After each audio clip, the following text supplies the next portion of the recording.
them all in you. Say, I put them all in you. Hey, my trust is in you. I put them all in you, oh God. Put them all in you. Hey, I put them all in you, oh God. Hey, say, I put them all in you, oh God. Hey, say, I put them all in you, oh God. Hey, yeah, yeah. My trust is in you. Ha ha ha. It's secret. My trust is in you. Oh, yiggy yiggy baba me. My trust is in you. Vilabasuna. Sorry, Niconia. Hey, my trust is in you. Ah, hear this one. Oh, Bada, Bada, my Father. My trust is in you. Say, I put them all in. I put them all in you. Hey, my trust is in you. Say, I put them all in you. I put them all in you. Hey, my trust is in you. Say, I put them all in you. I put them all in you. Hey, Sibalete Bararados. Trust is in you. Hey, say, I put them all in you. I put them all in you. Hey, Sibalete Bararados. My trust is in you. Hear this. In the world, they say you don't put all your eggs in one basket so that you don't lose everything. So you share it. But in God, we put all our eggs in one basket. And then you put the basket in the hand of God. And all you need to do is just sit and look. And God is working this out.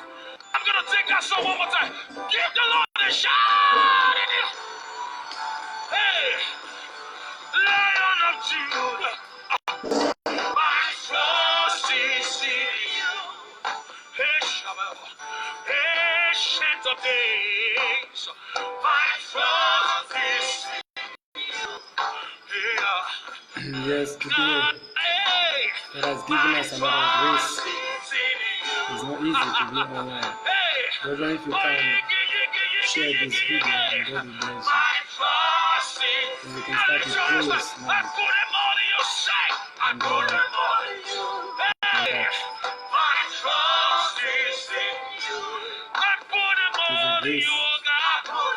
it's the grace of God. Put your trust in Jesus. Put your trust in Jesus.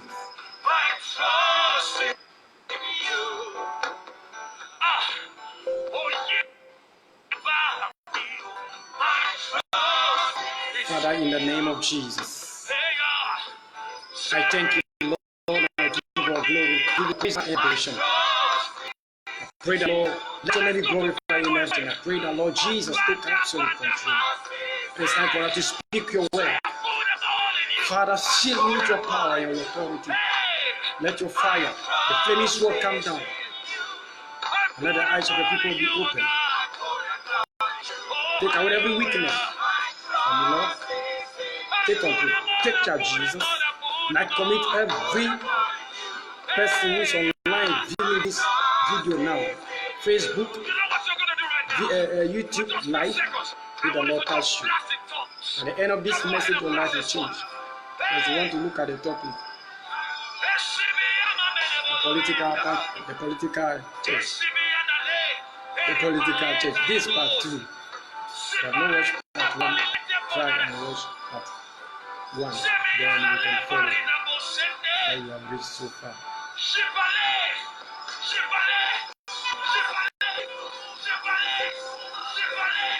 Yes. When Jesus was about to leave this earth, he showed some signs.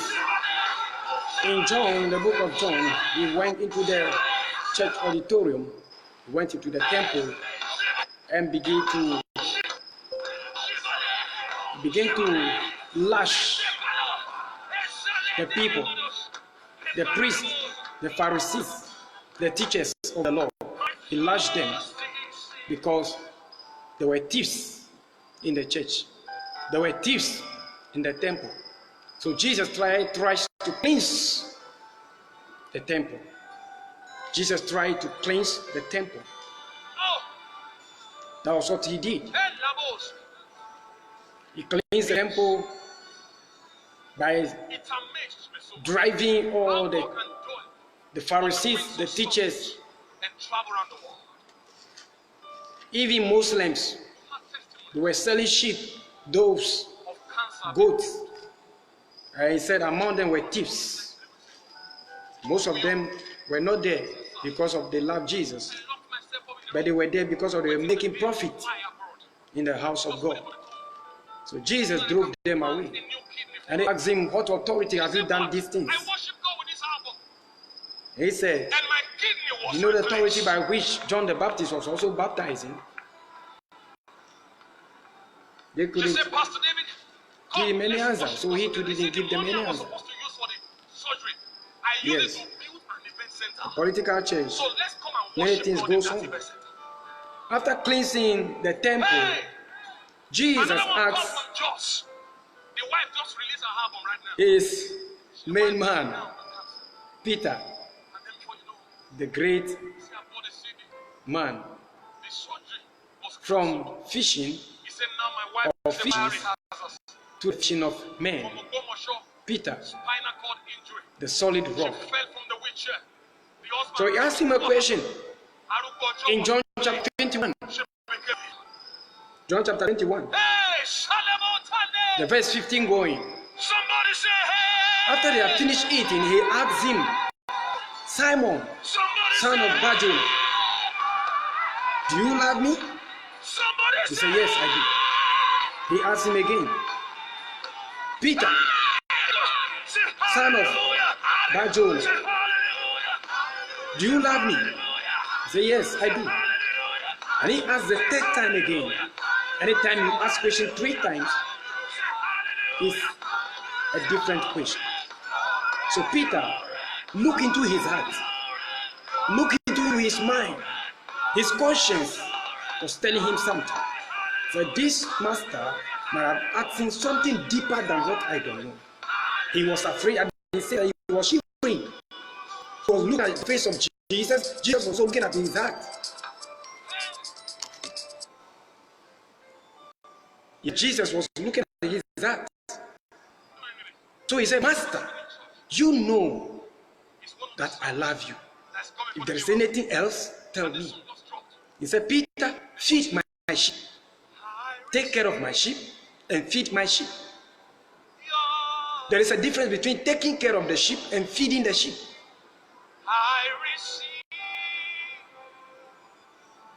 You can feed the sheep with any kind of food.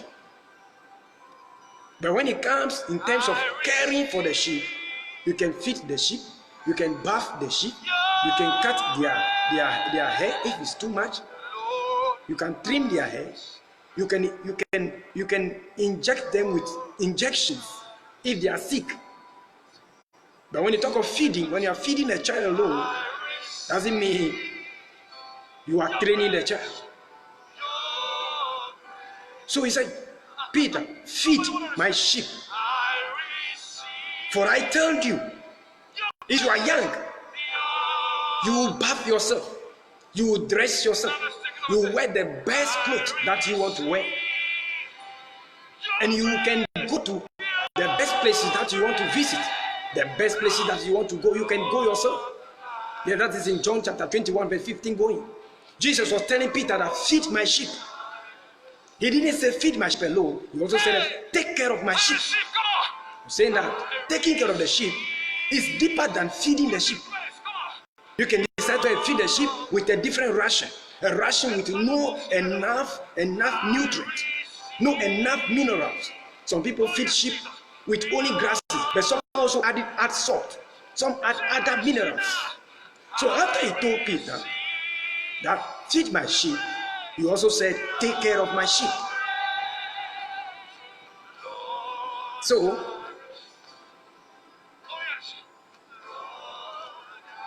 he told him, Peter, very soon, when you grow, your children will bath you, wear clothing for you, wear your clothing for you, and send you to wherever you wouldn't want to go.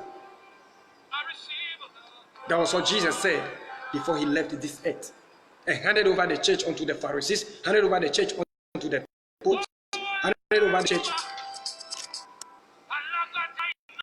unto our fathers, the teachers, the rabbi, and the apostles, and he left. Yes. Today, we're talking about the political church. Today, gone were the days when we hear that it is only a poor mice. Poor mice are found in poor auditorium. Or if you find a mice in an auditorium, that mice is poor. But today, I tell you, that statement has changed. That adage has changed. If you find a mouse in any temple today, that mouse is the most richest mouse on earth. What do I mean? I said, how the church of Jesus was not presentable. How the world couldn't recognize the church of Jesus as the state church, as the kingdom controlling the world. The church of Jesus was not found in that way, so the church was denied. And Jesus himself didn't come from a royal family. Jesus was coming from a poor background, so he was rejected. Yes, the Jews required the Messiah to come from the family of the emperor. Jesus to come from the family of the politician. Jesus to come from the family of a great war leader. Jesus to come from a family of a mighty man who can be in battle and kill thousands of people. Unfortunately, when Jesus came, he said, put your sword in your pocket. So Jesus was rejected. The ministry of Jesus was rejected because his ministry doesn't look powerful on earth. His ministry was not looking into the physical things. The ministry of Jesus was not looking into the business of the church. He was not looking into the big cars of the pastor. So Jesus was walking, so many people rejected him. Jesus was walking and he was mingling with all manner of people. In those days, the tradition is that any woman who is bloody, who is in her menses, have no right to be touched by any priest. No priest can touch somebody with an issue of blood. So if Jesus can just come and begin to touch people with the issues of blood, people with issues that the laws of Judaism could not permit them to do, if Jesus is doing that thing, then Jesus is not a good rabbi. So Jesus must be rejected. Yes. Yes, so Jesus was rejected. Jesus was rejected. He said, if you love me, obey my commandments. If you love me, obey my command. The political church part 2. The church is designed to a standard. The church is designed, the amount of workers in it, there must be soldiers, there must be policemen, there must be ministers, there must be big business tycoon, big investors, there must be stars, there must be celebrities, there must be singers, there must be footballers, there must be wrestlers, footballers, businessmen, government appointees, there must be ministers, there must be a president, in the political church. And what does their If you are not in that church, you will never be recognized. If you are not in that church, you are not in the best church. You are a villager. You are joking. Yes, the political church is so nice. It is so presentable. It is so beautiful. Everything is shining. Yes. In political church, it doesn't matter if there is holiness. As in Hebrews chapter 12 verse 14. Hebrews chapter 12 verse 14. It says that follow peace with all men. Follow peace with all men. Without holiness, no man can see God.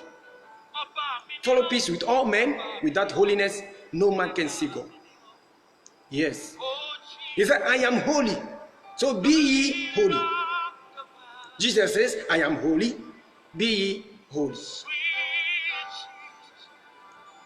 Today, if you want to attend church,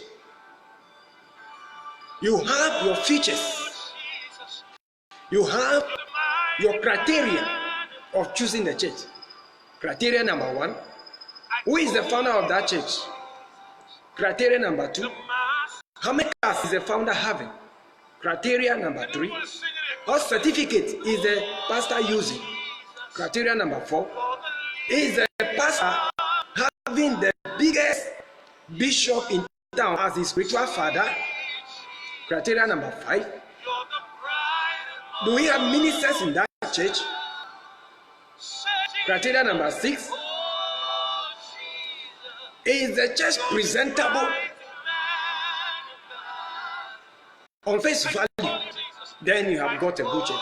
Brethren, if you get a church in that way, you have got a good church. There are ministers, there are singers. When I say singers, I mean musicians, I mean Rasta men, I mean footballers, I mean ministers, celebrities. If they are in that church and you have found yourself in that church, in fact, thank Jesus, you will make it to heaven. It is the best church in town. It's shining, it's looking nice. Women are allowed to preach, either dress well or not, they are allowed. Singers are allowed to come to the pulpit and sing, whether dressed well or not, they are allowed. Whether it's the Holy Spirit that is moving, that is working, it doesn't matter. Yes. Whether it's the Holy Spirit that is moving there or not, it doesn't matter. But in Matthew chapter 5 verse 8, Jesus said, he said, blessed are those who are pure in heart. Blessed are those who are pure in heart, for they shall see God. So today, the things we look for in the church is not holiness. The things we look for in the church is not the Holy Spirit. The things we look for in the church is not the fear of God.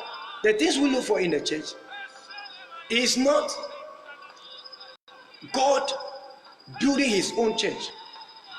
Rather, it is the things that we desire to see. It is the things that we want to see.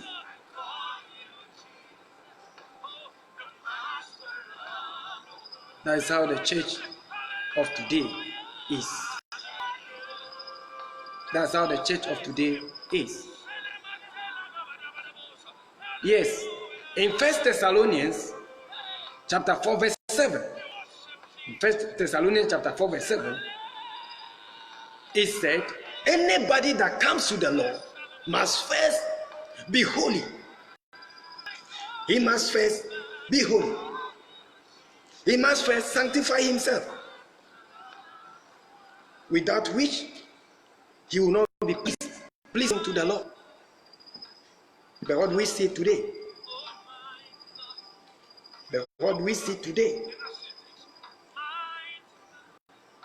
1 Thessalonians chapter 4, the verse 7 says so. For God has not called us for impurity, but in holiness. For the Lord has not called us in impurity, for impurities, but for holiness. Yes.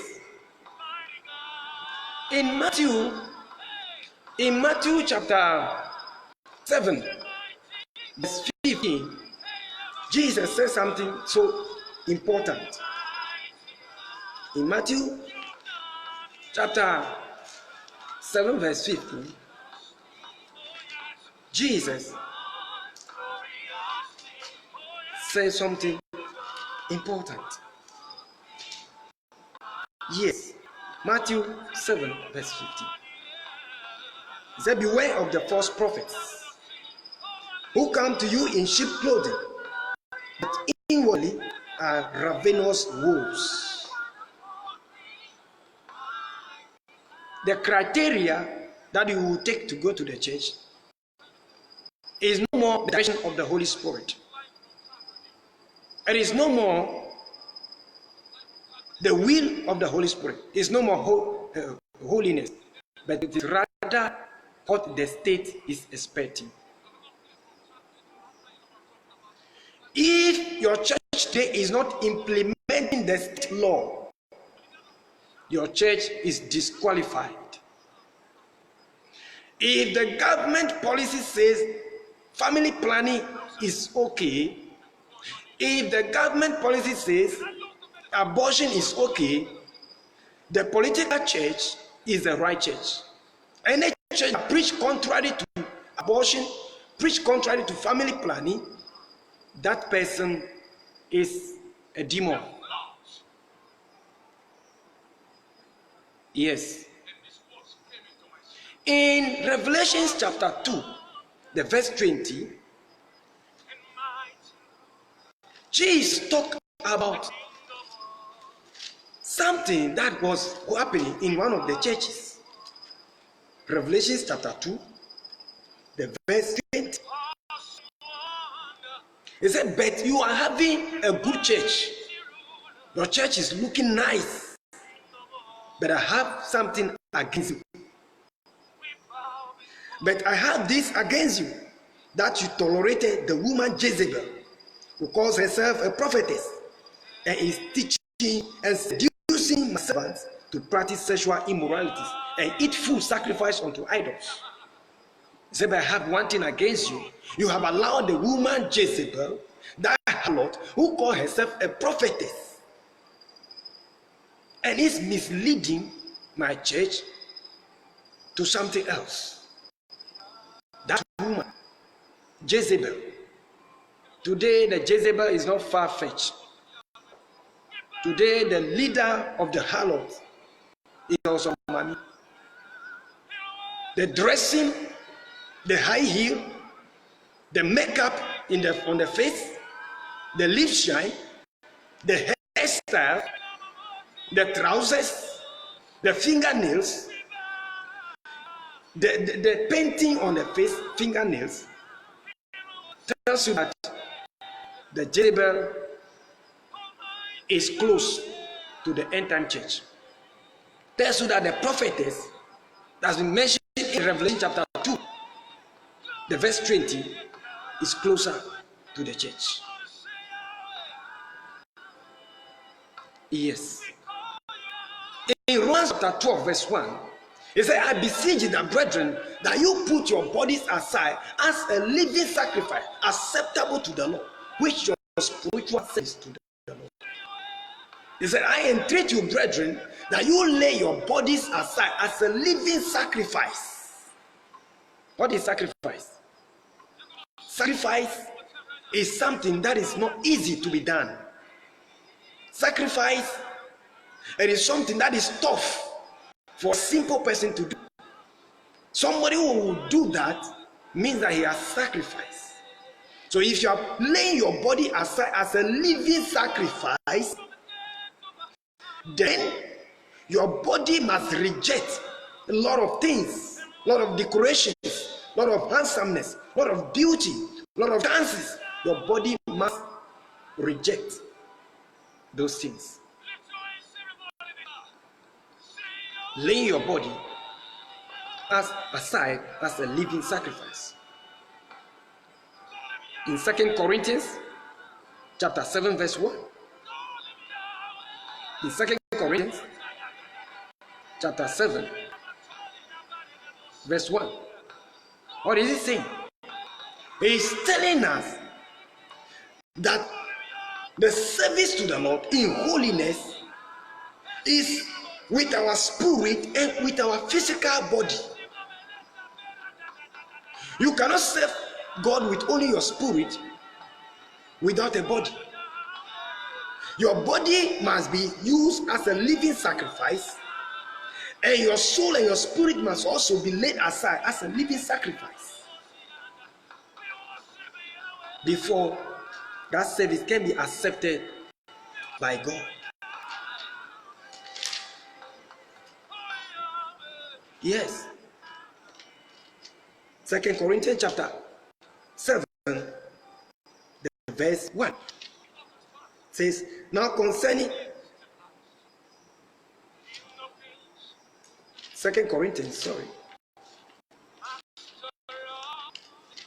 2 Corinthians chapter 7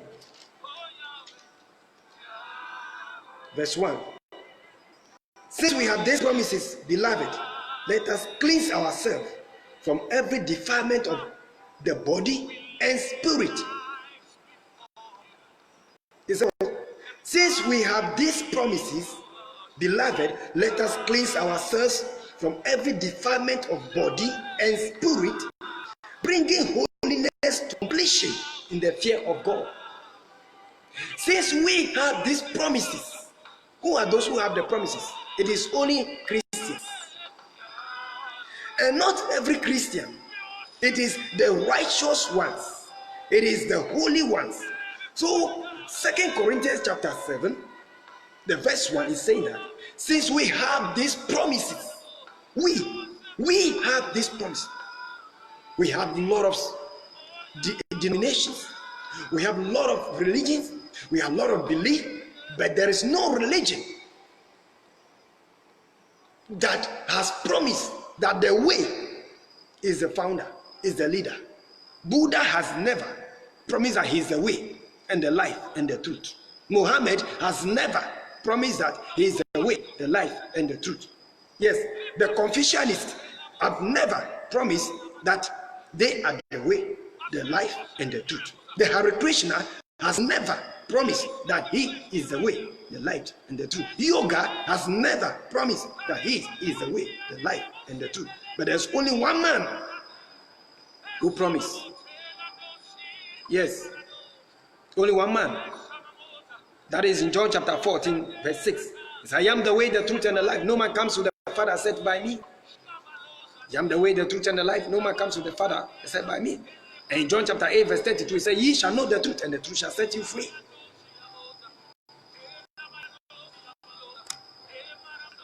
Yes.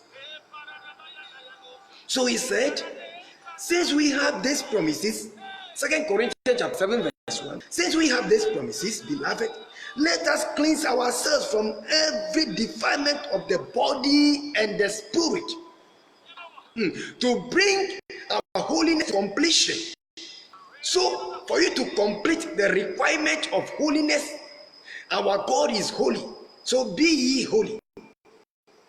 As he said, our God is holy, be ye holy. It means that for you to have a perfect holiness, it must be outside and inside. But the political church doesn't look at the holiness outside and inside. No. In fact, this end time, as young as I am, if I am to obey fully, if I am to respect fully, if I am to close my mind on my own verification from the Holy Spirit, I must follow the Pope, what he quoted. I must follow the Pope, what he said. And that is what I should do. I think that is the right thing. You can all bear with it with me that I should, at this age, I should believe, I should trust the Pope. There's no doubt. You want to hear what the Pope said? He says, everybody is serving God. The pagan is serving God. The homosexuals are serving God. The Hare Krishna are serving God. The Jews are serving God. The Muslims are serving God.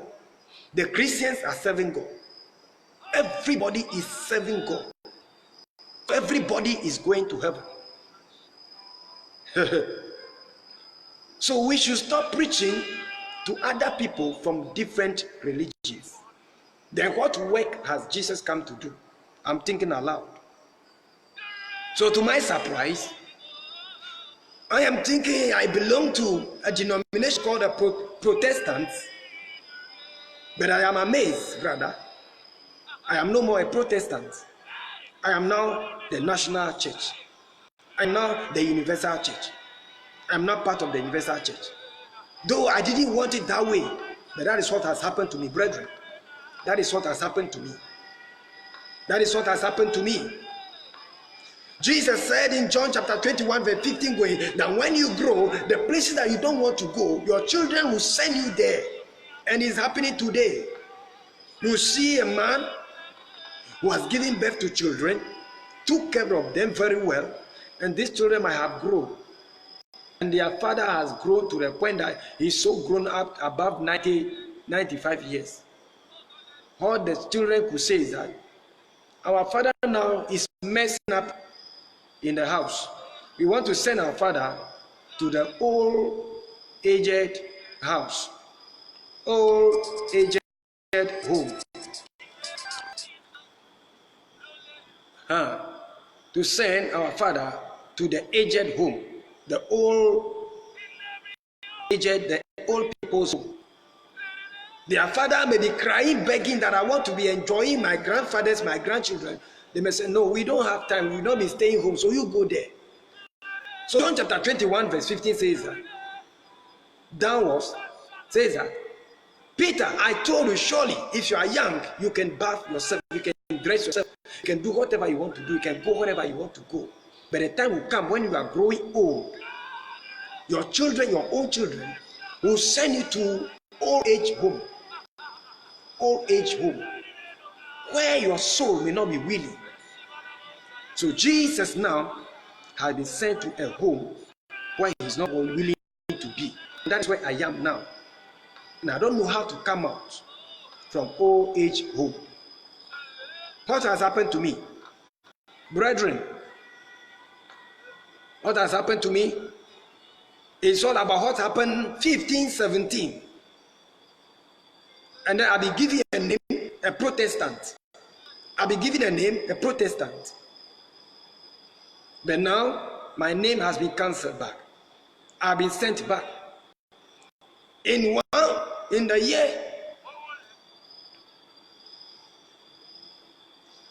1906, something happened. Something happened called the charismatic movement. Through Charles Parham, through William Simon, from America, Azusa Street, 1906. Some hundreds of years. That is when we remember the apostles' ministry, when the apostles were killed, when the church was taken from the apostles, and the tongue speaking stopped.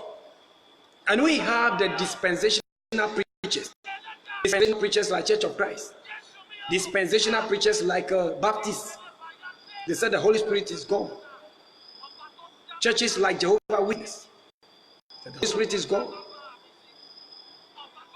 You can speak in tongues. But Apostle Church amazingly came back, called the Apostolic Ministry. The Apostolic Faith Ministry. The faith that the apostles were having the apostolic faith ministry, the apostles' faith, speaking in tongues of healing, deliverance, prophecy, and other things. So we have fathers in the Lord. Kenneth Copeland is one of our biggest fathers in the Lord. Kenneth Copeland, a great man who have mentored a lot of great men in the ministry. Great men like Benson, the host for Africa, the mighty things that the Lord used him to do. Great men rose out of the church of Azusa Street in the year 1906. That church started spreading. Missionaries were dispatched, and Ghana was fortunate to have a great missionary, James McKeown, in the apostolic faith ministry. Unfortunately, he has to move out from the apostolic faith ministry and started his own ministry called the Pentecost, Church of Pentecost.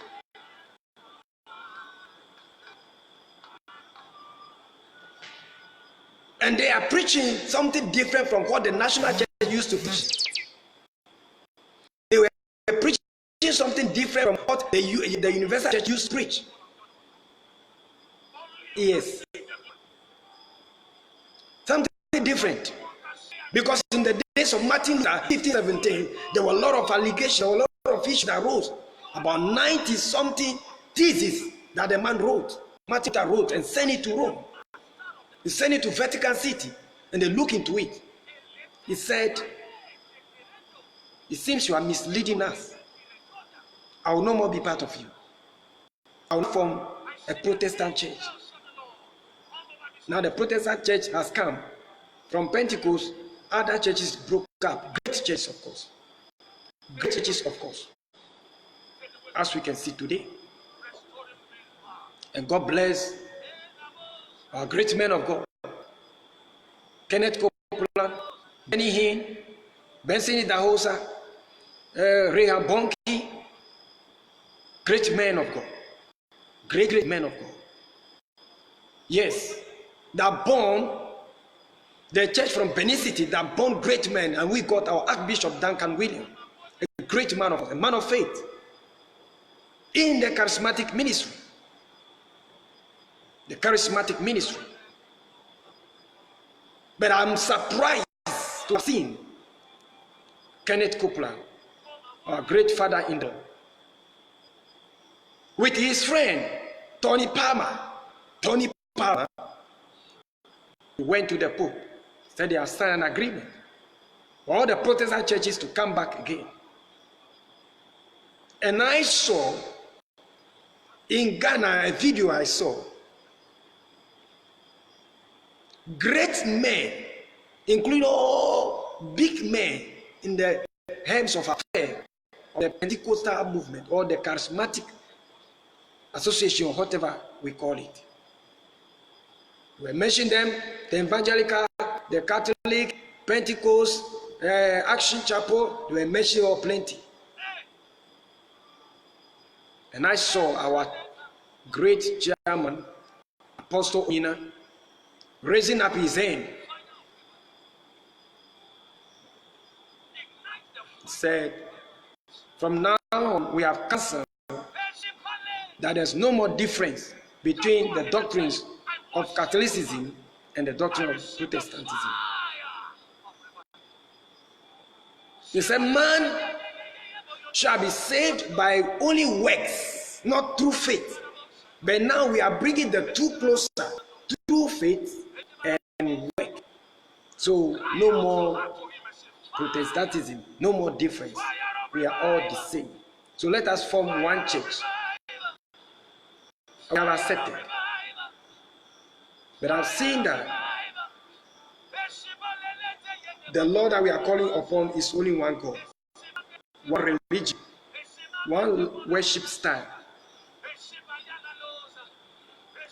The gay married men. But Jesus, in Romans chapter 1, verse 23, verse 24, He said, for men have changed their bodies to carnal bodies against nature. With their filthy thoughts, the Lord has allowed them to destroy them. So if the church is one, the gay is one. The gay community is part of the Christendom now. Is that the Church of Jesus Christ? If you enter into any great church today, you will see a homosexual, you will see a lesbian, you will see a Rasta man, you will see a weed smoker, you will see a musician who does not take God for anything. In Leviticus chapter 19 verse 27, it said, thou shalt not make any mark, nor any print, no incision on your body. You should not tattoo your body. And if you cut your hair, don't remove the shape. Don't trim your beard and design it to be look seductive. But you see a musician who has written his name in his hair. He has drawn a lot of things, draw a dragon on his body, and he's in the church. And we said they are all holy, they are all going to heaven. That's why I'm confused. I am confused. The political church. If the church is not in that way, you are not a good church. So I wonder how the judgment is going to be. I am thinking, will the judgment be based on Muslim judgment? Shall we have a homosexuals judgment? Shall we have Christians judgment? Shall we have Krishna judgment? Shall we have Buddhist judgment? Shall we have them differently? What will be the criteria of judgment on that day? Jesus said, my thoughts are not your thoughts. Yes. 1 Peter chapter 2 verse 3 to 4. 1 Peter chapter 2 verse 3 to 4.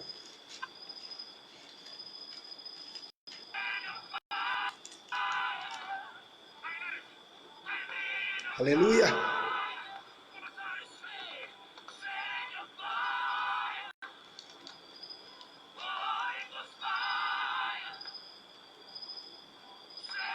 Okay, 1 Peter chapter 2 verse 9. 1 Peter chapter 2 verse 9 says, but you are a chosen race, a royal priesthood, a holy nation, a people for his own possession, that you may proclaim the excellencies of him who called you out of darkness into his marvelous light. 1 Peter chapter 2, the verse 9. They say, ye are holy, you are of royal priesthood, a chosen generation, a holy nation. We are chosen generations. We are holy nations. We are of a royal priesthood. If you see a royal person, there is a description of their eye. When you go to the royal family of any kingdom, you see the way they do things are different. They are honorable people. They are honorable men. If this is the calling that the Lord Jesus has called us, then look at it at the ministry today. Are we of this chosen generation as Jesus talked about? Or we are rejected generations? All priests, princes, and princes have their prescriptions. Yes. Your service unto God in this church shall be on fire. They have their own prescriptions of lifestyle.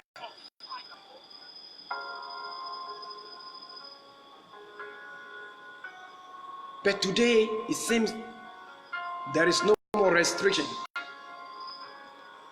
The name of it is mega church.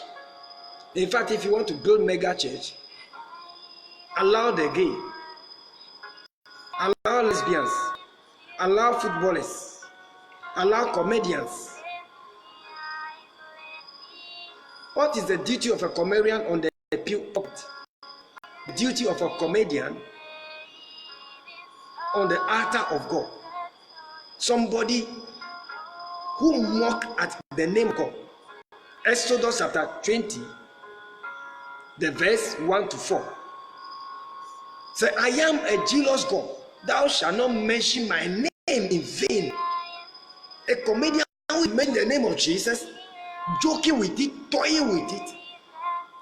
That comedian is giving a platform to come and joke with the name of God. You will not see any auditorium or any mosque where a comedian will be using the name of Allah to joke. You will not see a Hindu where a comedian will go there wearing caricature, going to toy with the name of their deity. But it's only in the Christendom that we allow the church to become the state church, the national church, the political church, that everything goes in. So now we are one. There's no difference. But Jesus says, no man comes to the Father except through me. So if I want to consider it, what our Pope said, what should I do now?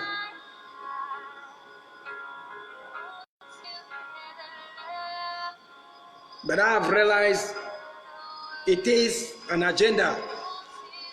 It is an agenda to mislead. Yes. In Philippians chapter 3, verse 19. Philippians chapter 3, the verse 19. I've seen that it is an agenda. It says, their end is distraction. Their God is their belly. And they glory in the shame with mindset of earthly things. He said their end is their distraction. And their God is their stomach. Their end is the distraction. Their God is their stomach. In Matthew chapter 7, verse 21, it says, not all that calls me Lord, Lord, shall inherit my kingdom, except those who do my will. So is the will of God also part of the things we see today? The football. Men of God have entered into football. The football, the Olympios now used to be placed in the temple of Israel in the times of the Greek. When the Greeks were ruling before the Romans took over, they dissolved the temple. They defied the temple of the Israelites. And they mounted into the temple Olympios. And now Olympios, there is a celebration that they celebrate the end of every year. The end of every year, they must celebrate by beating human head on pack. Human head must be beaten, must be played on pack. It will be beaten as a way of showing power, like warlords going in battle, catching, killing a strong king, and come and play the head, the skull on pack, to appease their god, the Zeus Olympio. And today we have made it a national game, calling it Olympics. And our pastors are good footballers. Some of our people are having their own football teams. Our prophets are praying for the footballers, telling them when they die in playing football, they go to heaven. And football is now the game of the world. Football is now God for every youth. And when I look at the football spiritually, I see that when you cut the football into pieces, there is nothing inside, only air. When I look at the football, I see the whole globe. That is why when football is going on in America, football is going on in South Africa, the whole world will gather and all the youth will be praising the football. So we become God. We're still worshiping Zeus. We are still worshiping Olympio Zeus. There is nobody that can die on the field of football and make it to heaven. This is the truth. But prophets are prophesying for footballers, not prophesying to them to come to Christ, but to be in football. Secular musicians who don't know God, gospel musicians who don't know God, who want to make money out of their talent. We prophesy to pray for them to get enough energy to naked themselves and sing profane songs. Today, if you want to listen to worship songs, you don't know the kind of selection made to have a sweet spirit, a spirit filled with power. But you rather, you will be possessed by the queen of the coast. That Jezebel in Revelation chapter 17, the harlot who has fornicated with the kings, who has fornicated with the church, who has fornicated with the priest, who has fornicated with the world.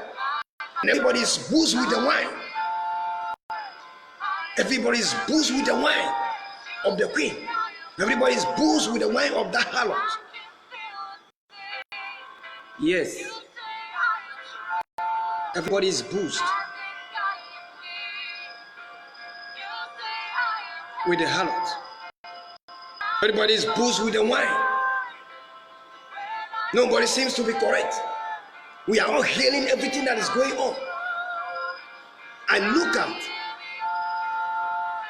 some products and I look at some symbols and I laugh. Brethren, the world has become a small apple that part of it has been cut off. The world has now become a small apple where part of it has been cut off. So there's nothing now original. Everything is infested. Check on your products. If you see an apple on it, look at the size of the apple.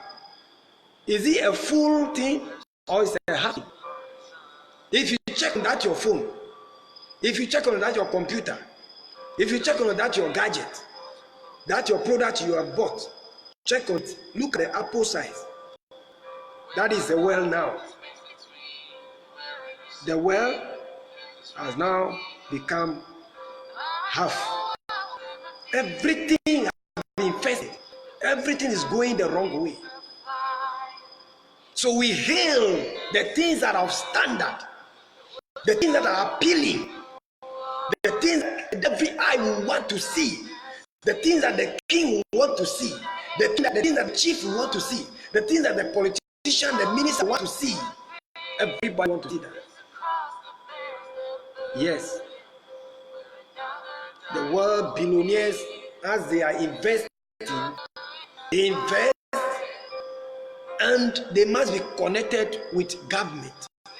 They must be connected with people in power so that they can flow. So today, if you are a pastor and you have business, you have companies, for you to be able to flow in the system, you cannot speak against anything that is wrong. If you dare speak against anything that is wrong, If you are looking for that contract, if your your company is in need, nobody will help you. So you have to keep quiet or you speak a different thing. Today, if there's any issue on the media and you call a pastor to come and give his advice, his opinion, he comes to deceive us. He comes to cover the truth and say something we can all clap for him. He must say something to meet the standard of today. Any counselor who is coming to counsel about any situation, he must come and counsel according to what is going on in this modern time. If he dare counsel against the modern season, that pastor has a demon in him. That pastor is not normal. We are in the age of everything become abnormal. We are in the age where women naked themselves and walk around. We are in the age when the youth naked themselves whilst they have birth and still naked themselves. And we see nothing wrong with it. The political church. The political church is nice.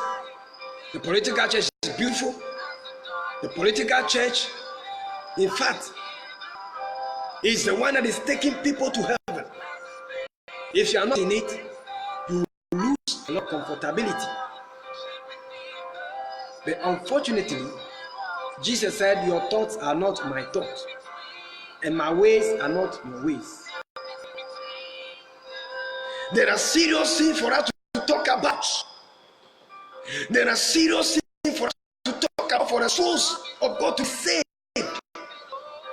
Today, people don't know even how to dress. People don't even know that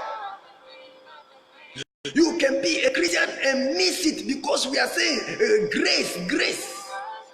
When you go to Titus chapter 2 verse 11 to 15, Titus chapter 2 verse 11 to 15, you understand what grace means. I want to give grace. Titus chapter 2 verse 15, verse 11 to 15, and Romans chapter 7 the verse 6, the verse 9 to 15. When you read all these verses, you will see that grace, I want to mention grace concisely in 4 ways. Grace number 1 is restitution. Restitution because Jesus came, died, used his blood to pay for sins that the world forefathers Adam has committed. Brought sin, brought disconnection of man from God. Jesus' blood, that we are condemned automatically as soon as you are born. Jesus' blood was used to atone for that. So he has restituted us back to the line of God. That is grace number 1. Grace number 2. If you dare commit sin and you are caught in that sin, they must kill you alive. Grace number 2. If you dare commit a sin, if you dare commit adultery with any woman, if you are caught, you might be stoned to death. If your child is stubborn, he does not take instruction. If your child is a street boy, if you are an armed robber, when you are caught, you should be killed instantly. And by the grace of Jesus, Jesus stopped that. Number 3, grace means you are giving time to repent. You are giving time to repent. Grace means you have been given time, ample time until you die, before your grace will come to the end. This means number 1, restitution. Jesus taking place of you, and you now being free from past sins, the sins of the world, that you cannot make it. Number 2, the immediate killing of you by the law. Jesus came, immediate killing of the law. Number 3, Jesus has given you chance, ample time to repent. and come to the Lord. So you can be Saul, you can be killing children of Jesus. But one day, since you are given time, you have not yet died. That is why we say we cannot judge you now. We can advise you. We can rebuke you. Bible said the word of God is good for advice, it's good for counsel, it's good for rebuke. Today, if you rebuke, they say you are judging. We can only judge you when you have not yet died and we have concluded that it is finished for you. You will no more go to heaven. When anytime any man of God speaks with you, so far he is alive, you can never make it to heaven. Then you are judged you. But if you are into sin, if you are not speaking the truth, if you are a false prophet, if you are a harlot, if you are an armed robber, if you are a thief, if you are a person who is not telling the truth, and we come and rebuke you, don't tell us that we are judging you. You don't know the Bible. Judgment means they have passed a total condemnation on you that you can no more to heaven. So you are given chance to repent. And grace number 4 is that you are given power. Your body now is not dead to sin. You are given power over sin. Your body, your living body that is feeling for sin is not dead to the world. Your soul is now powerful. You are being given strength internally to overcome sin. That is grace. I don't know if I should read it for you. In Titus chapter 2, the verse, is it verse 11? Verse 11 to 15. I think I should read it so that it will help. He said, for the grace of God has appeared, bringing salvation for all people, training us to renounce ungodliness, training. He's giving us power. That is the meaning of grace. Titus chapter 2, the verse 11 to 15. For grace of God has appeared, bringing salvation for all people, training us to renounce ungodliness and worldly possessions for all people, training us to renounce ungodliness and worldly possessions and to live self-controlled, upright, and godly lives in the present age. Verse 13, waiting for our blessed hope, the appearing of the glory of our great God and Savior Jesus Christ, who gave himself for us. That is restitution. So all the definitions are given to you is in this definition. Who gave himself for us to redeem us from all lawlessness, to purify him for himself a people for his own possession, who are zealous for good works. If you have met grace, you will be zealous for good works alone. If you have met grace, you will be zealous for the word of God. You will not be zealous for stealing. You will not be zealous for drinking. You will not be zealous for fornicating. You will not be zealous for doing filthy things. You will not be zealous in watching pornography. You will not be zealous for fighting. You will not be zealous for insulting people. You must be zealous to do the work. Verse 15, declare these things, exhort and rebuke. He said we should declare these things. Jesus is telling us we should declare these things. Declare these things, exhaust and rebuke with all authority. Let no man disregard you. He said I should rebuke with these things. I should tell you about the grace of God. That the grace of God is not about you sinning and then you can go to heaven. What are you preaching to me? What are you trying to tell me? What are you trying to tell me? That for one's sake, forever saved. If you are going to train as a driver, I want to ask this. I want to ask from is it Church of Christ? Is it Baptist? Who is teaching that once saved, forever saved? I want to ask you, if the DVLA law of Ghana states that if you have eye problem, you can never be licensed as a driver. And I used to be somebody who has no problem with my eyes. But today, I have problem with my eyes. Can I get some certificate to drive if I have eye problem? If I can't see, if I am blind, can I be certified to drive? I used to be a Christian before. I came to the grace of Jesus, and then I was placed, I was moving with the Lord. Now I have fallen. I'm not a drunkard. I'm not a prostitute. I'm not a harlot. I'm not an robber. And you are telling me, once saved, forever saved. What are you trying to come back for us to understand you? What are you preaching? And you are saying that there is no more time. What are you preaching? Where are you taking the soul to? So I am here, have the authority to rebuke you. And then the Catholic normally do it. The Catholics did some things that has given the nod to some religions like SDA, saying that hell is not permanent. Hell is not permanent.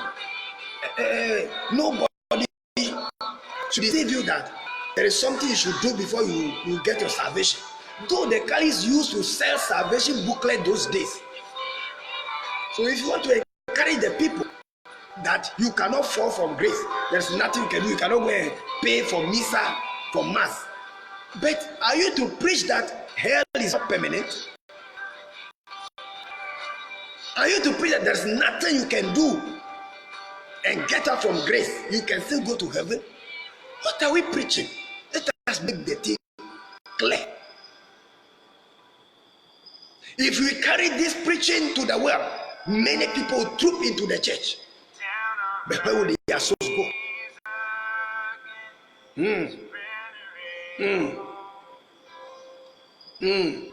Second Peter chapter 2. One of the verses. The grace of God will look for it for you. Second Peter chapter 2. One of the verses. What has been stated clearly is that without us working on our salvation, we'll lose it. We'll lose it.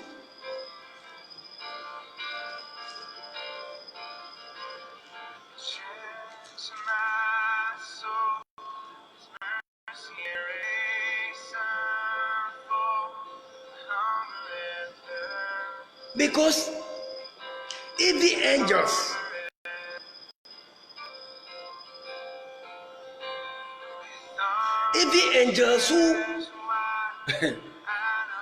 who have seen the grace has not located them in heaven, God destroyed them. So what are we saying? If the angels, God will destroy them.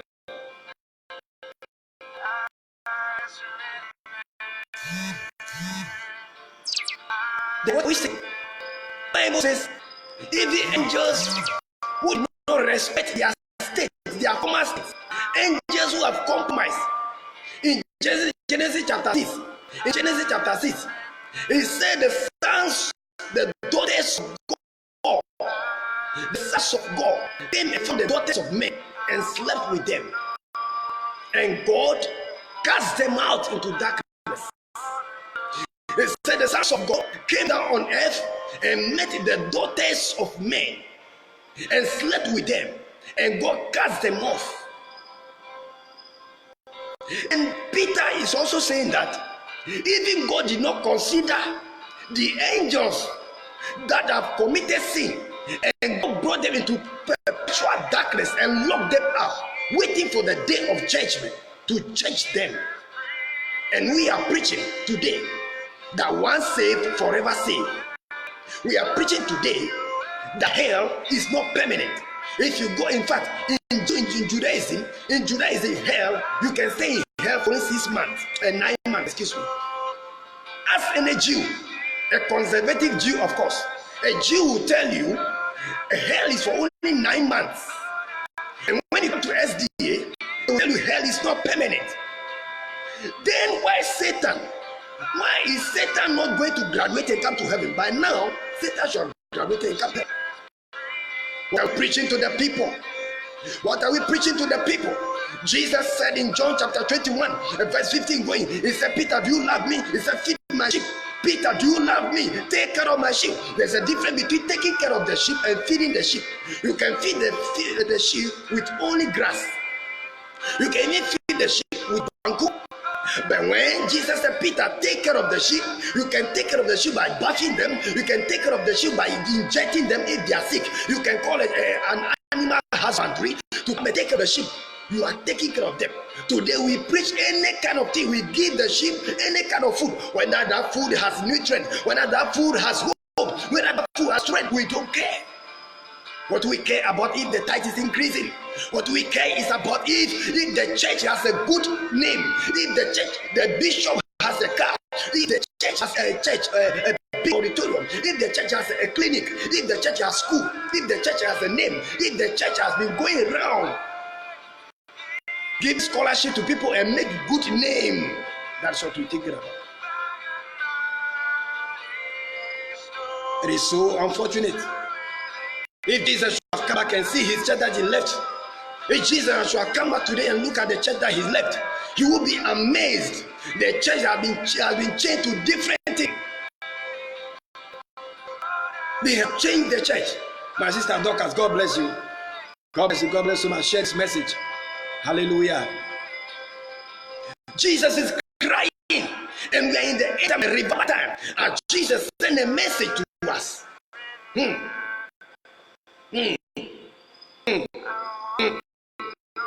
In Psalm 119 verse 9, Psalm 119 how can a young man make his way pure? How can a young man live a good life? How can a young man make his way pure? His way prosperous until he clings onto the word of God, until he clings onto God, he fears the Lord. But today when the youth come to the church, we say, oh, let them allow the youth. Don't tell them they can go to hell. If they are gay, don't tell them. If they are football, don't tell them. If they have rasta, don't tell them. If the girls are wearing trousers, don't tell them. If they are painting their lips, if they are using earrings, if they are using marriage rings, those things are not necessary. And have you taken time to study the history of marriage ring?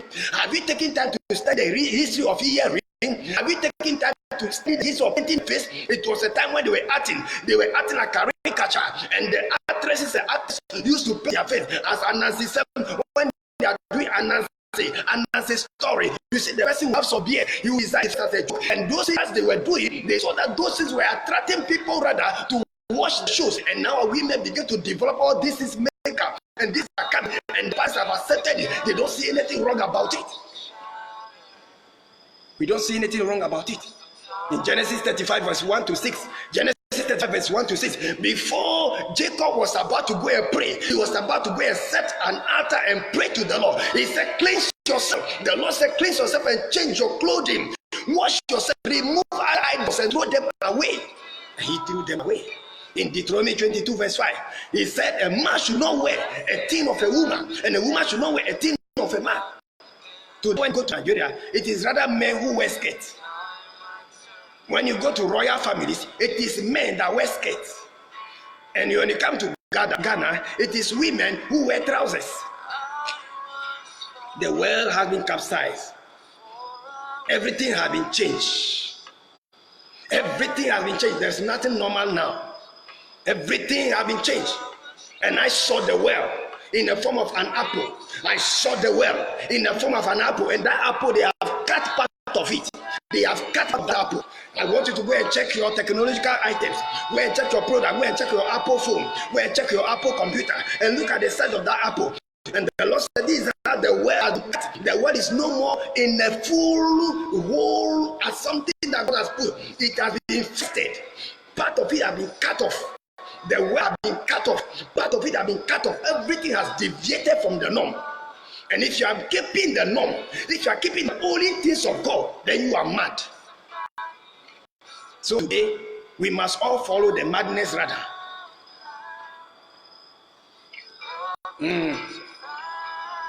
Yes. In 1 Peter chapter 3 verse 3, he said women, 1 Peter chapter 3 verse 3, women should not adorn themselves with outward adornment. They should not look for apparels, big ones, costly apparels, golden ornament to declare themselves. They should look for good character. Today, if your character is not good, you can dress yourself and you get a position. God bless you. If your character is not good, you can dress and plait a big hair. That's all. You don't need to check your lifestyle at all. You don't need at all. You don't need to check your lifestyle. As in Philippians chapter 3 verse 19. Philippians chapter 3 verse 19, he said, these people are for their own distraction because their belly, their stomach is their God. We call something for stomach direction. We also used to play football when we were young. We don't know how to play. When we see the ball, we play it towards wherever our stomach is going. That is what we call stomach direction. Whenever you pass the message of God, that will bring food to your table. Whenever you pass the message of God, that the youth can come to the church. Whenever you can pass the message, that footballer can be in the church, that minister can be in the church, that the prime minister can be there, that the big politician, the soldiers, the policemen, all the government workers can be in your church. Wherever you pass the message, that they can come to you, you can massage the message. You just go that way, go stomach direction. We call it stomach direction message. He said these people are for their own doom. These people are for their own destruction because their stomach is their God that they worship. I will not speak because of my stomach and die and perish in hell, but rather I will speak the truth. I will speak the truth that a soul will be saved from hell. In that day, a crown that awaits us, a crown that awaits us, and I will get that crown. That is why when Jesus was going, he said, I am going to prepare a place for you, that ye may also come there. Jesus said, I am going to heaven, prepare a place for you, so that ye may come. You may decide to come or not to come. You may decide to go to the right edge or not to go. So going to heaven is not automatic. So you, those who are saying once saved, forever saved, it is never true. This is a blasphemy. This is an agenda for the devil to take many Christians to hell. You have that message. Whenever you are preaching that message to you, I am challenging you that you must leave that place. You must come to a place when they will constantly begin to place yourself. Constantly, because also he says, I constantly aim as I'm fighting, as I am running, I'm struggling, constantly struggling. He said the things I don't want to do and the things my body wanted to do, I'm also struggling. I am fighting to win that day and may get a crown that is prepared for me.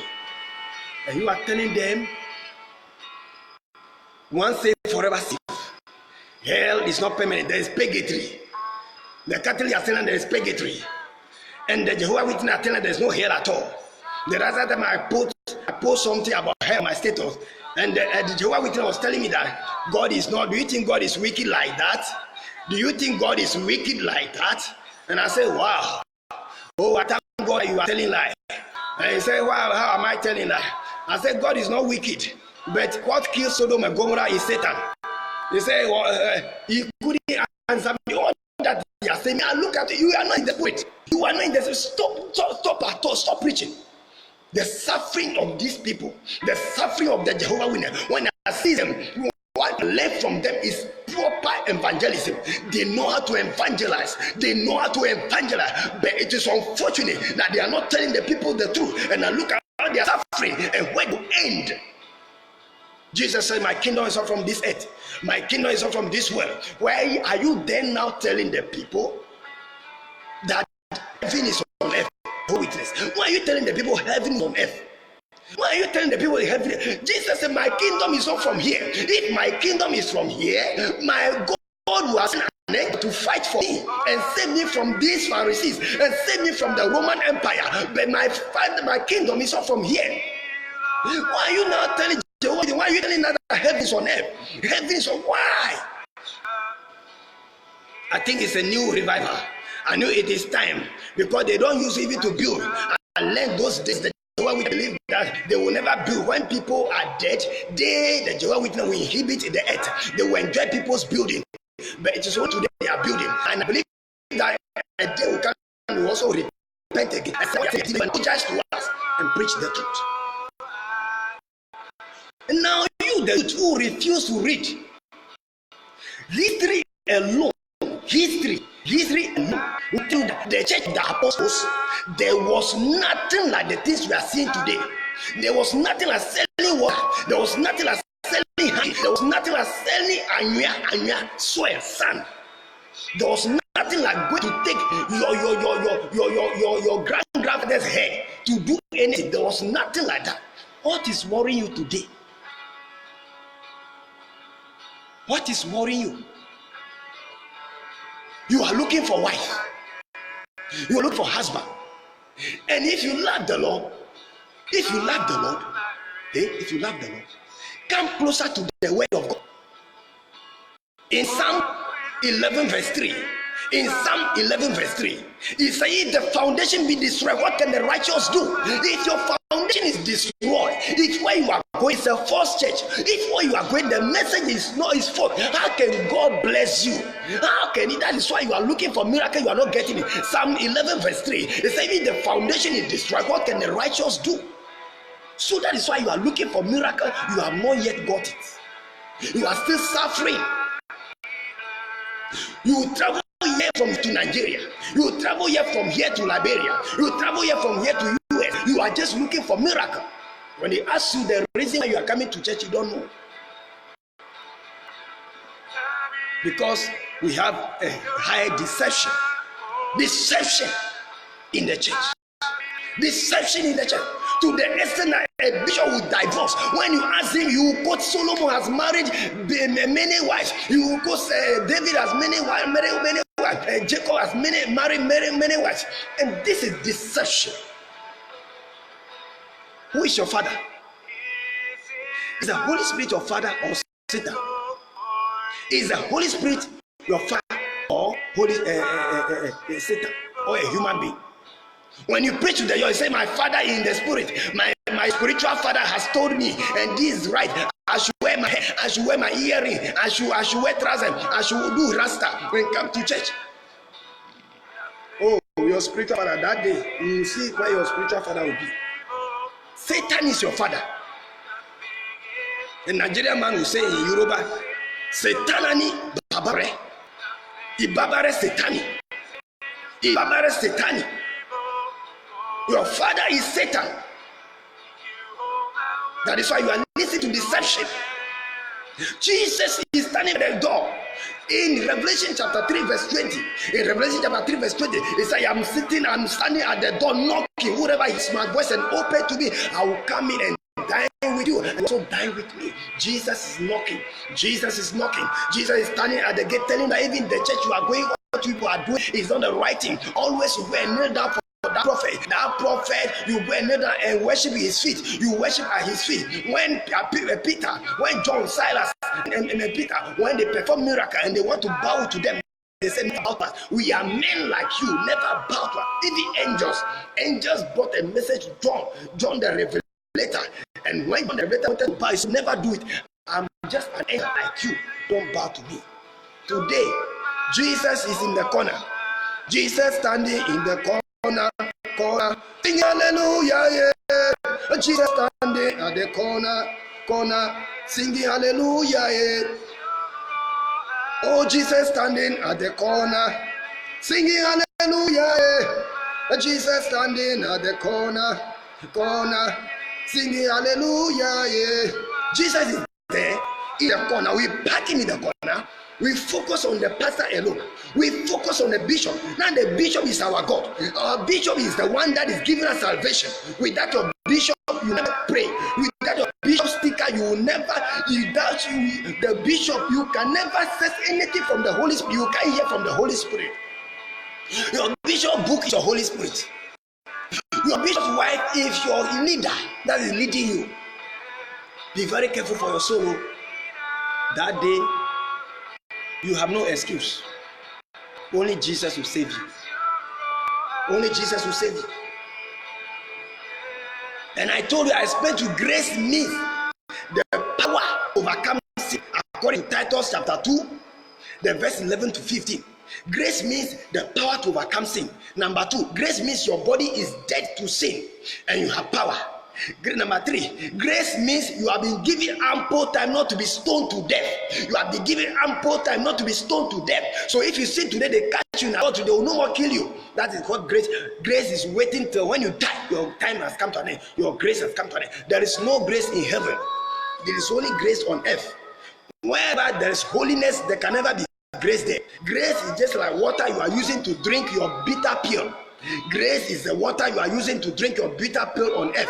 If you don't take your bitter pill on earth here before you die, there's nothing about grace that will save you in your grave. Then why do we talk so much when we are going to bury the people? Why do we take the funeral so much today?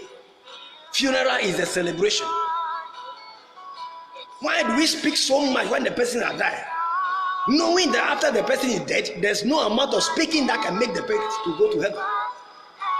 Why do we sell mass? Why do we sell for people to buy mass? So that we perform mass for the people, for the souls of their dead bodies to come to heaven. Why are we deceiving them? We are in the time of Induye. As a Nigerian man will tell you, deception. We are in the time of Induye. We are in the time of deceit. Men tell today's use the truth, they will rather want to hear the lie. I just compare the lifestyle of us today to some women. If you want to deceive a woman likes it. If you want to tell a woman the truth, she will run away from it. Because Bible says women are weak vessels. So women should be men. They should make men. Today, everybody is weak. When you hear the lie, rather, you thank God for the lie. You thank God for the lie. But this generation is on agenda. But we are in the time of revival. We are in the time of revelation. Children of 12 years, 9 years are seeing revelation. Revelation is the last book. And if it's time for revelation, it means that Jesus is on the way. If it's time for revelation, it means Jesus is on the way. How many weeks do we have in a month? 4. How many days do we have in the week? 7. And the 7th day is the end of the week. We have enjoyed 6,000 years already. We are in the 7,000 year. And that is coming the end of everything. So revelations are now coming. Daily confirming the Bible. That things that were confused with are now clear. For you to find the true church and attend. Why are you still doubting these revelations? Even you yourself, you have never met Jesus. My question to you and your pastor: has your pastor met Jesus before? Did you ask him, Pastor, is it Jesus that is telling you sell this water? Is it Jesus that is telling you sell abeyefonku? Is it Jesus that is telling you sell apron? Is it Jesus that is telling you that go to Bible school and be archbishop? Is it Jesus that is telling you go to Bible school and come and be a pastor by force without hearing from the Holy Ghost? Have you asked your pastor, how have you become a pastor? What are the things he cited? Have you asked your pastor, how going to Bible school, can't you be a pastor? Ask your church, why is it that today, if you have not completed university, you cannot be a pastor? Peter, which university has he attended? And when Jesus opened the scroll he read, he said, the Spirit of the Lord is upon me to liberate people from darkness, from bondage, to heal the sick, to declare the good tidings unto the people who are from the village. And they say, it's so amazing, this man has never gone to school before. How comes he read in this way? The master theologian, the master Bible school is the Holy Spirit. If you clench onto the Holy Spirit, you open your eyes He will set you free. Yes, He will set you free. Romans chapter 12 verse 1. Romans chapter 12 verse 1. I beseech ye, brethren, that lay your bodies down as living sacrifice, accepted to the Lord, which is what? Your service to the Lord. Have you laid your body aside for the Lord? Have you laid your body aside for the Lord? Your eyes, how do you use it to watch? Is your eyes watching pornography? When you come online, you don't look for any good message and listen to. You come online, you are typing, looking at slave queens, not slave queens, who have naked themselves. If you have seen how marine spirits are coming, making slave queens on earth here, if you have seen how marine spirits are changing to human beings, coming here, stay 5 years, 10 years, and vanish. If you have seen it with your spiritual eye, you will never tamper with anybody that you are seeing. The spirit of lust must come to an end. Today, if the church founder is not having a big company, is not having a big Bible school, is not having a big school, that church is no church. You will not see anybody going into that church. I wonder how we understand Matthew 24 verse 13 and verse 14. I wonder how we understand Matthew 7 verse 13 and 14. The narrow is the gate. Narrow is the gate. And broader is the gate that leadeth many into destruction. And many are those who are on it. Narrow is the gate that leadeth into the kingdom, but only few that are on it. I wonder if we think the day of rapture, it is billions of people that will go. I wonder if we think anybody at all is going on that day of rapture. I am telling you, Jesus is the only way. John chapter 14 verse 6. I'm not the one who wrote it. John chapter 14 verse 6. I am the way, the truth, and the life. No man come to the Father except through me, Jesus. Philip asked him, you have been with us, show us the Father. You have seen me, you have seen the Father. Think about it. You are a Muslim, you are a Buddhist, you are a Hindu, you are a Yoga, you are a Confucianist, you are Baha'i. Every kind of religion which you are, those who don't even have name, you are into Satanism. Today, people write on the side, we are gays. We are in the church of the devil. I cry for your soul. I know that devil will leave your soul and you come to Christ. Leave the political church and come to the humble church. In the humble church, the pulpit is not nice. In the humble church, the bishop is not having title. In the humble church, the people come to the church are not in thousands. In the humble church, there is no carpet in the church. In the humble church, you may not enjoy much jumping up and down, singing, jumping. But think about it. Not all that glitters is gold.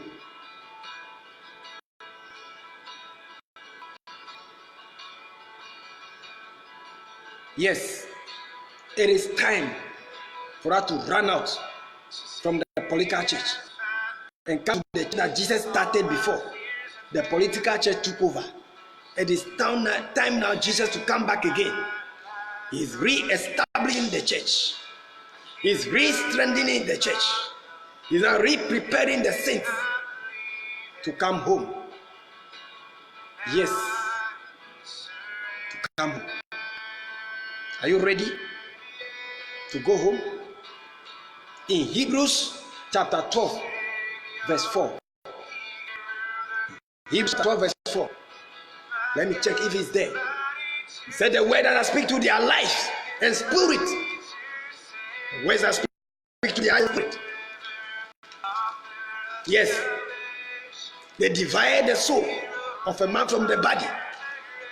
Entry into the body of a man. Separating the body into the bones. Deeper into the bones marrow. The word of God is a double-edged sword. Sometimes when I look into the Bible, I cry souls. On the day of rapture, many souls perish because the Bible is double-edged sword. You can follow one and go to hell. You can still read this Bible and go to heaven. You can read this Bible and marry 3 wives. You can read this Bible and marry only one. You can read this Bible and tattoo on your body. You can read this Bible and will not do tattoo on your body. You can read this Bible and plait your hair and be a rasta. You can read this Bible and you will not do that. You can read this Bible and be a sportsman, a footballer, a politician. You can read this Bible and run away from it. Because Jesus, when he came, he did not come for those things. He did not come for title. He came for the work of his Father.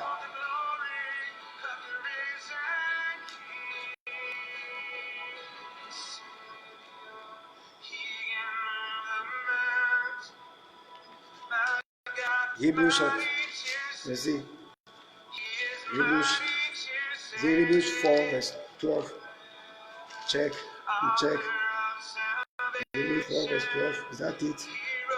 Yes, Hebrews 4, verse 12. It said, Hebrews 4, verse 12 said, for the word of God is living and active, sharper than any two-edged sword, piercing to the division of soul and of spirit, of joints and of marrow, and discerning the thoughts and intentions of the heart.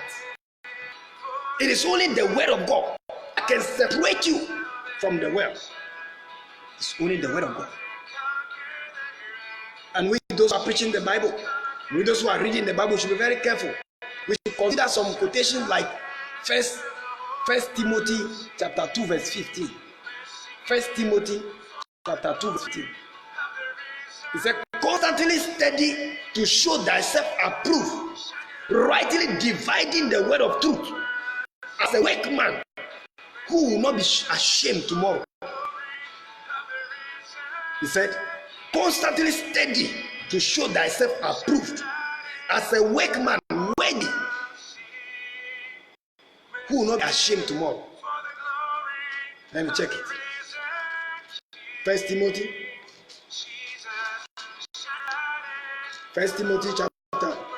chapter 2, the verse 15.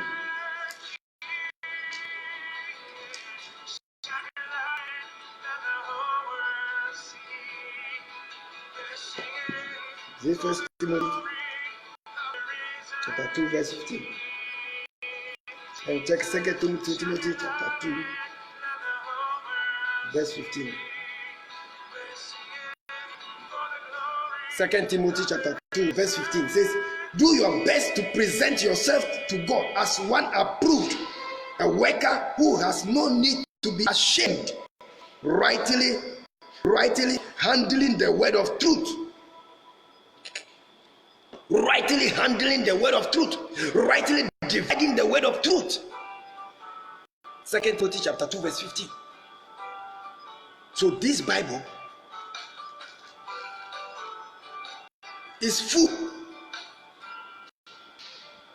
but it can take you rightly to hell. It can also take you rightly to heaven. Look for the right thing that will take you there. Look for the right thing that will take you there.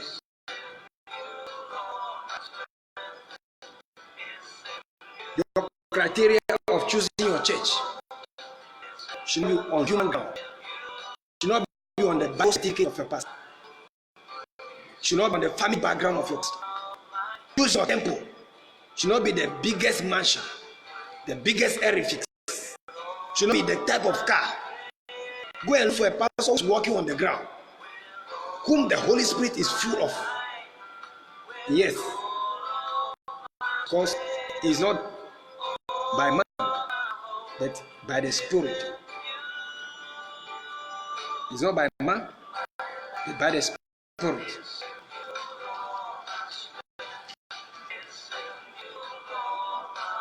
In John chapter 4, verse 24, verse 23, 24, God is Spirit. Whoever comes to him must serve him in truth and in spirit. You must serve him in truth and in spirit. Look for the Spirit. Look for the Spirit. John chapter 14, the verse 26. John chapter 14, verse 26. The mighty counselor, the mighty counselor, the mighty spiritual father, the mighty spiritual man, the mighty pastor is the Holy Spirit. It's with you. If he seal you, you know the right thing from the wrong. If he seal you, you will be happy. You will not be afraid of any demon. You will not be afraid of any death. We are afraid of death. That is why we are running to the false prophets. We are afraid of sickness. That's why we are running to false prophet. You know you are a sinner, but God does not listen to a sinner. Yes, God does not listen to a sinner. You know it. In John chapter 9, Bible says, for God does not listen to a sin, the prayer of a sinner. In John chapter 9, Bible says, for God does not listen to the prayer of a sinner. That is why you are still running to be saved. But unfortunately, that day, you can never mention the name of your pastor to help. You can only mention your God and to help. Who is your God? Is your pastor? Is your bishop? That day of judgment, how will it be? Where will it be?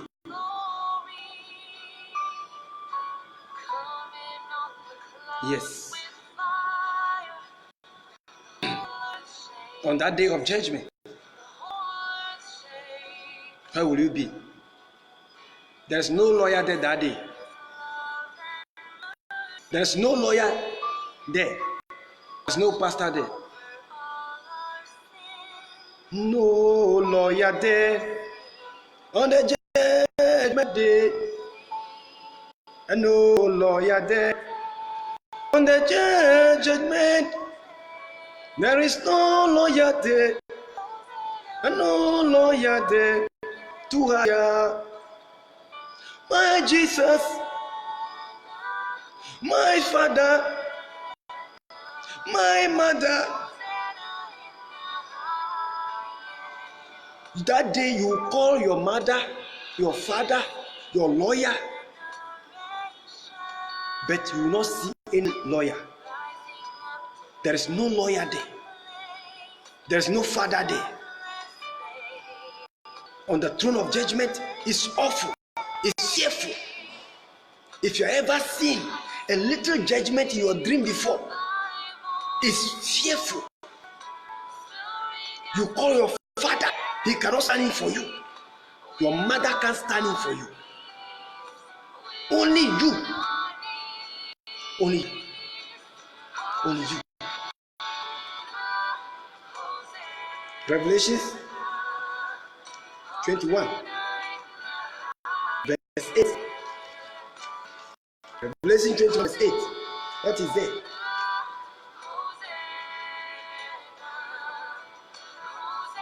But as for the cowardly, the faithless, the detestable, as for murderers, the sexual immoral, sorcerers, idolaters, and all liars, their portion will be in the lake that burns with fire and sulfur, which is the second death. On that day of judgment, you see, on that day of judgment, Revelation chapter 21, verse 8, on that day of judgment. But as for the cowardly, are you a coward? When something is happening, you are afraid, you cannot pray. You want to run to a native doctor. You want to run to a witch doctor. You want to run to a prophet who will give you direction. You cannot stand firm and pray. You cannot stand firm and pray.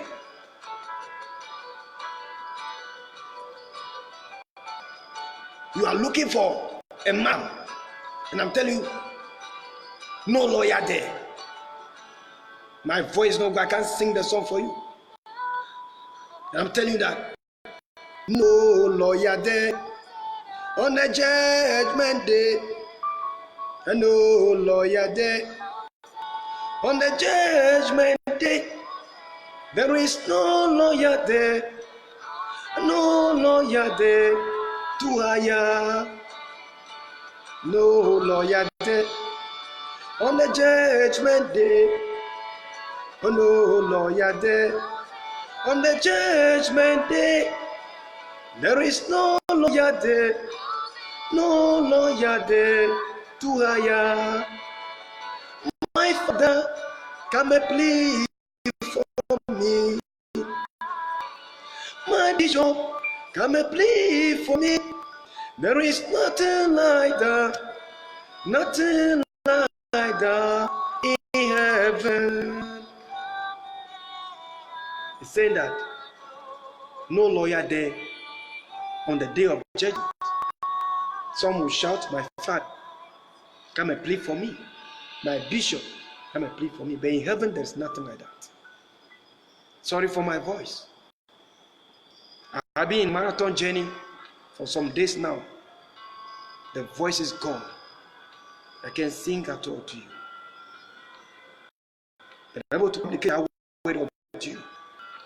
That coward, the fearful, the immoral, the faithless one. When you hear the word of God, you don't believe it. All the revelations that are coming, the people have gone and see it. They have seen the throne.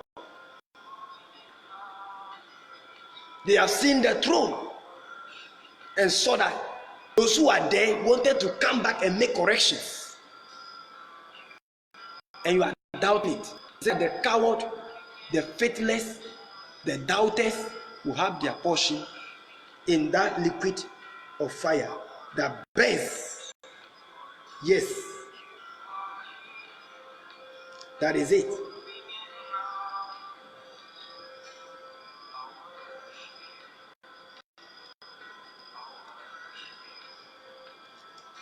That place, children have been judged. The old ones have been judged. Run away from the political church. Run away from the political church and come to the church that is not recognized. The church that is not nice. The church that is beautiful. That is the church of Jesus. Where there is instruction. There is commandment.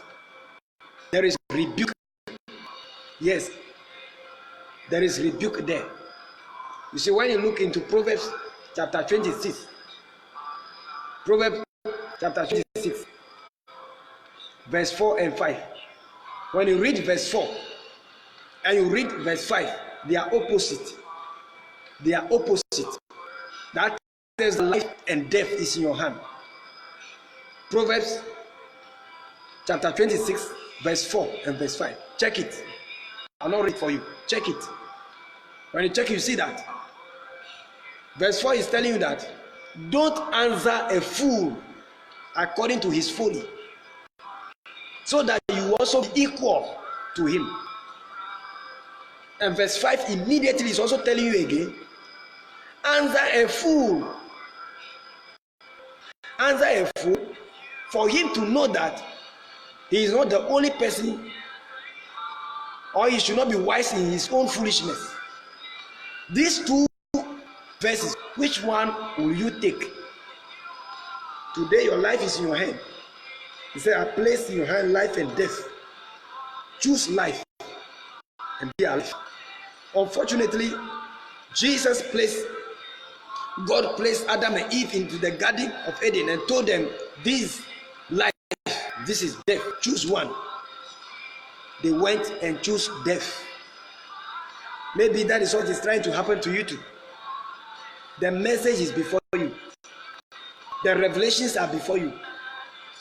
The time of repentance is before you. Choose the one that you want to choose. The ladies are coming. The ladies are knocking at your door. They want to sleep with you. The guys are coming. They are proposing to you. They want to sleep with you. Your friends are coming. They want to take you to Sakawa. You want to go to a false prophet, go and take power and go and dupe a white man. It's in your hand. Your life is in your hand. Choose one. You are into a occultic kingdom. Your dreams are telling you that stop, but you have not yet stopped. Your life is in your own hand. Make a decision now. You can decide to hear this message. You can decide to throw it away. You can decide to obey it. You can decide not to obey it. Your life is in your hand. Choose it now. You say, I place in your hand life and death. Choose one. Choose life and live. Jesus will wish that you should choose life. Jesus will wish that you should choose life. But you still have your own power to choose the one you wish. You still have your own power to choose the one you wish. Jesus is not a God of Islam. Jesus is not a God of Muslims. He's not a God that will exercise I don't know, I'm forgetting the name. The law that he used to kill people. Jesus is not a Muslim. Jesus is not a God of Islam that will kill. He will never force you. He will never kill you. But in Islam, they will kill you. If you are a child who say you want to go and worship Jesus, not Allah, they will kill you. Because it must be by force. But Jesus is the true God. Is the way to life. So nobody will kill you to serve God. Nobody will kill you to come to Jesus. The only thing you can do is to pray. Pray that He reveal Himself to you.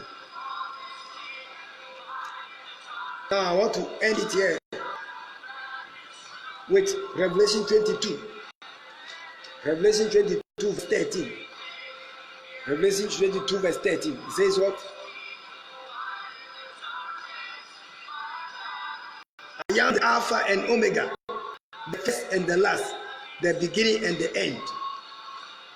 It says, Revelation 22, verse 13. I am the Alpha and Omega, the first and the last, the beginning and the end.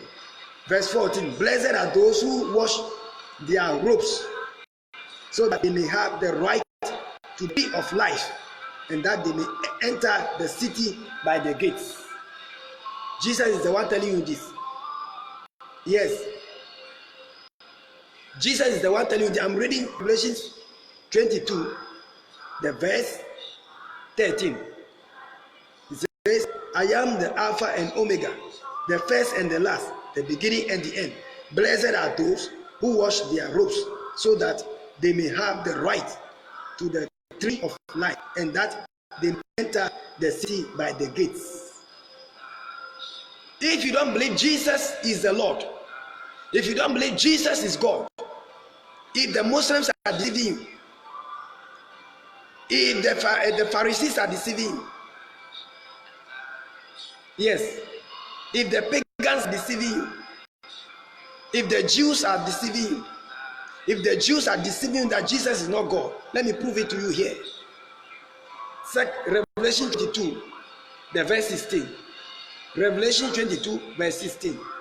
It says, I, Jesus, have sent my angel. Jesus is angel. Listen to it. Revelation 22, verse 16. It said, I, Jesus, have sent my angel to testify to you about these things of the churches. I am the root and the descendant of David, the bright morning star. The Spirit and the best say, come, and let the one who hears say, come, and let the one who is thirsty come.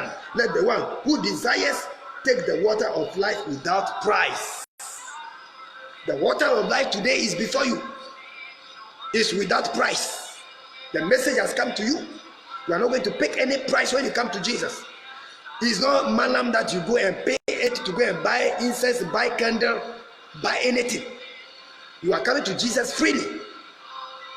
If you want to know Jesus, Raise up your hand and accept him.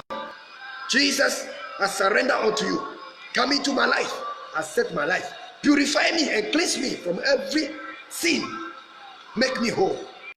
Help me to serve you in truth. Help me to serve you in the fear of the Lord. In the name of Jesus. Amen. Brethren, may God bless you. Find a holiness church. A church who has a good doctrine, sound doctrine, where they don't wear earring, they don't wear marriage ring, they don't put on another man's hair, a false hair, they don't paint their lips, they don't paint their face. A woman does not wear trousers to show the buttocks. Find a holiness church and attend, where women don't wear big apparel, big clothing to show up. When women do not bleach their skin, look for that church and attend. Look for a church where the pastor has not cut his hair as coffin. The pastor has cut down the down of his hair, leave one as a coffin. That kind of hair, rascal hairstyle, that kind of hair, Galazi, that kind of hair, Obama, that kind of hair. If you see such a pastor, that is not a pastor of Jesus. Because we are royal priesthood. There are descriptions for the children of Israel. The Levites have their way of cutting their hair. They cut their hair God-fearing. They don't cut their hair round like a coffin. If you see any pastor like that, he is not into holiness. If he is into holiness, he's a young child. He has not known what is the truth. Imagine an angel appearing to you, cutting the hair like that. Imagine an angel appearing to you today wearing miniskirt. Imagine an angel appearing to you wearing trousers. Have you met an angel before? Have you met Jesus before? If you meet any of these people, you understand what I'm telling you. Run away from the political church. Run away from the Jezebel church. Run away from the Balaam church. The Balaam church is the church where they sell. It's the church where money is important than souls. Run away from that church and come to holiness. Come to holiness. And the Lord bless you. May the Lord be with you and see you through. We'll end it here. Yes. Share this message. Share this message. Lord bless you so much. Lord bless you so much. If you want to join our holiness platform, you send me a message through Messenger. Send a message through Messenger, and I will give you the platform ID, and you will join us and you will hear holiness messages so you can repent. If you see this message, try and send me a message, and I'll help you and put you. You just drop your number down, and I'll pick it and then connect it to our platform, and you can hear sound doctrine. The Lord bless you so much. All the best.